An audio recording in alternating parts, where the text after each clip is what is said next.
In this documentary, we explore the story of Charles E. Mitchell, the banker who reshaped America's financial system in the 1920s and whose decisions played a major role in the Great Depression of 1929. The man who changed the face of American banking and whose bold financial moves pushed the world toward the devastating Great Depression. Charles E. Mitchell, the banker who built America's financial dream and helped trigger its greatest collapse.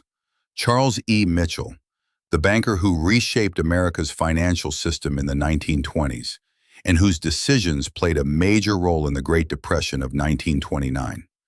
In today's video, we are going to talk about a personality who tried to reshape financial thinking, economic systems, and the world of banking in a new direction. This man was Charles Edwin Mitchell, a name that once stood among the most powerful and influential bankers in America. But as time changed, circumstances changed, and this same figure became associated with deep criticism and one of the greatest financial disasters in history, the Great Depression. Charles Mitchell was born in 1877 in Nebraska, America. His early life was simple and full of hard work. His family background was ordinary, but within him was a strong desire to rise, progress, and secure a worthy place in the world. After completing his education, he stepped into the world of banking, at a time when banking was considered distant, complicated, and accessible only to the wealthy. But Mitchell questioned this system. Why should financial opportunities be limited to only a select few? Why can't ordinary people have the same access to investment and growth? With this vision, he began transforming banking into something broader and more inclusive. When he became the president of National Citibank in 1921, he not only expanded the bank's influence, but helped spread it across the world. However, every story has a turning point. The very growth and progress Mitchell helped create eventually became linked to a crisis that changed the world's economy forever. Charles Edwin Mitchell's story begins in Chelsea, Massachusetts, where he was born into a family that carried both modest means and strong ambition. His father, George Edwin Mitchell, worked for a produce dealer, a job that represented the everyday struggle and discipline of the working class. But George was not a simple man satisfied with a simple life. He rose in his community to become the mayor of Chelsea, serving from 1887 to 1888. This was the environment Charles grew up in, a home where effort mattered, where progress was earned, and where leadership was not just admired, it was expected. From an early age, Charles Mitchell showed signs of determination. He was sharp, curious, and driven by the desire to improve his place in life. Education became his doorway to the future. He attended Amherst College, one of the respected institutions of the time. There, Mitchell didn't just learn academics. He learned confidence, discipline, and the mindset of a man aiming for influence. After graduating in 1899, he moved to Chicago, a city of industry and opportunity. There he secured a job with the Western Electric Company, one of the fastest-growing pioneers in electrical manufacturing. This was Mitchell's first step into the corporate world, where performance, innovation, and bold decisions could change a person's entire destiny. He started not as a leader, not as a visionary, but as an ordinary employee with extraordinary ambition. And this ambition would soon lead him toward the world of finance, power, and eventually, global impact. After gaining experience in the world of business and finance, Charles E. Mitchell eventually found the path that would define his legacy. His talent for leadership, his confidence in decision-making, and his charisma caught the attention of some of the most influential figures in American banking.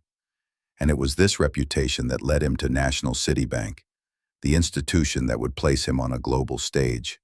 In 1921, Charles Mitchell was appointed president of National Citibank, one of the largest and most powerful banks in the United States. Today, we know this bank as Citibank. At that time, banking was still a world of polished marble floors, high-ceilinged boardrooms, and strict exclusivity. The common public was viewed merely as depositors, not participants in the country's economic growth. But Mitchell thought differently. He believed that banking should not remain a closed club for the wealthy elite. He envisioned a system where the common citizen could also dream big, invest, and rise. Under his leadership, National Citibank expanded rapidly. Mitchell reorganized departments, modernized operations, and most importantly, he pushed the bank to play on a global scale. Branches of National Citibank began to appear far beyond American borders: Europe, Asia, and South America. It was no longer just a national institution, it was turning into an international financial power. Mitchell wanted his bank to be present wherever trade was happening and wherever money had influence. However, his most defining idea was about the stock market. During the 1920s, the United States was entering what would later be remembered as the Roaring Twenties, an era of industrial growth, consumer expansion, and widespread optimism. People believed the future would only continue to rise, and Mitchell believed that everyone should have access to that future. So he introduced a revolutionary policy: loans for investment. For the first time, ordinary people, factory workers, shopkeepers, middle-class families, could borrow money from the bank to buy shares in the stock market. Mitchell's argument was simple and powerful. If the economy is growing, why shouldn't the public also share in that growth? This strategy created a new wave of investors. The stock market soared. National Citibank became a central powerhouse of American finance. Newspapers praised Mitchell as a genius. Politicians admired his boldness. The public saw him as the man who opened the gates of wealth. But beneath this success was a silent warning. When people invest with borrowed money, the system becomes fragile. If the market rises, everyone wins. But if it falls, the collapse is not just financial. It becomes personal. Homes, families, savings, everything is at risk. Mitchell, however, believed deeply in growth and progress. He pushed forward, confident that America's economy was strong enough to handle any pressure. For a while, it worked. The stock market continued to climb. Optimism grew, and National Citibank was at the center of it all, with Charles E. Mitchell standing proudly as the architect of this new economic era. But history tells us that economic booms do not last forever. The seeds of a dramatic turn were already planted. The decisions made inside the grand halls of National Citibank would soon influence not only the fortunes of investors, but the fate of the entire world economy. The stage was set, the rise had happened, and soon, the fall would begin. The 1920s were a new chapter for America. People were filled with hope, ambition, and the dream of becoming wealthy. Industries were growing, new businesses were emerging, and the cities were alive with excitement. This era is often called the Roaring Twenties, a time when everyone believed progress would never stop.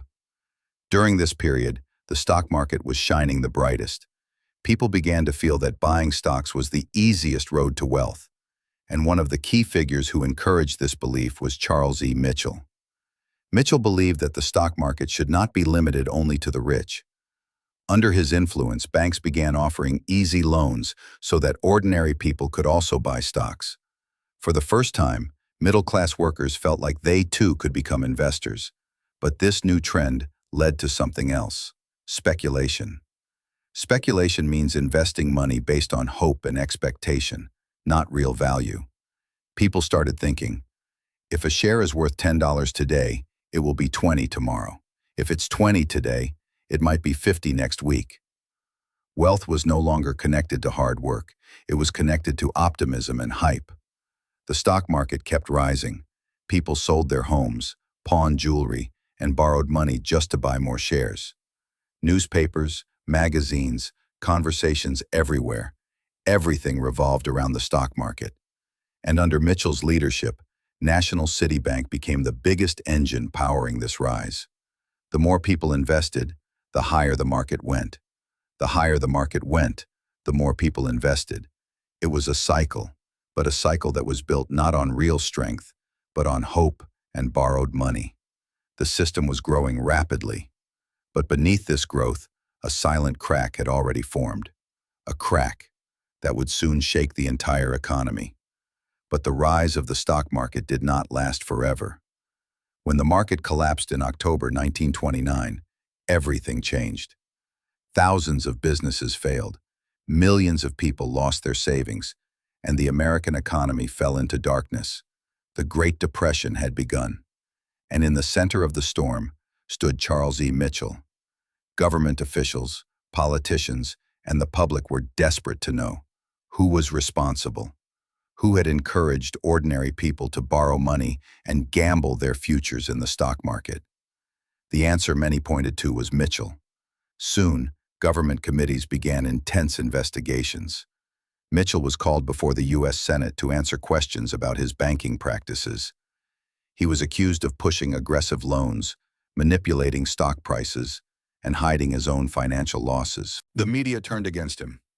Newspapers that once praised him as a financial genius now called him the architect of disaster.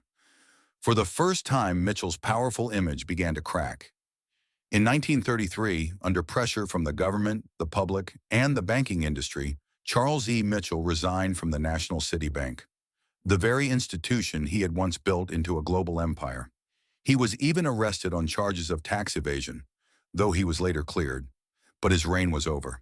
The man who once stood at the peak of American finance, who shaped the dreams of millions, now walked away with a legacy forever tied to one of the greatest economic tragedies in history. Charles E. Mitchell's fall reminds us of a crucial truth. Great power brings great responsibility, and when that responsibility is ignored, even the strongest empires can collapse. Charles E. Mitchell's story offers us a powerful lesson, one that remains relevant even today. Leadership is not just about power, it is about responsibility. Mitchell had the vision to make banking more accessible, to open the doors of investment to ordinary people, and to create opportunities for growth. His ideas changed the way Americans interacted with money, risk, and ambition. But at the same time, his decisions also carried consequences that he did not fully control. The push for rapid growth, easy credit, and endless speculation helped fuel one of the greatest economic disasters in history. His journey reminds us that a single decision can lift an economy to new heights or drag it into crisis. Progress is powerful, but without caution, progress can become destruction. Mitchell was neither a hero nor a villain. He was a man who believed in possibilities, but underestimated the impact of risk. From his story, we learn that confidence must be balanced with wisdom, growth must be balanced with stability, and leadership must always be balanced with accountability. Whether we talk about finance, business, or life, the principle remains the same. Great decisions shape the future.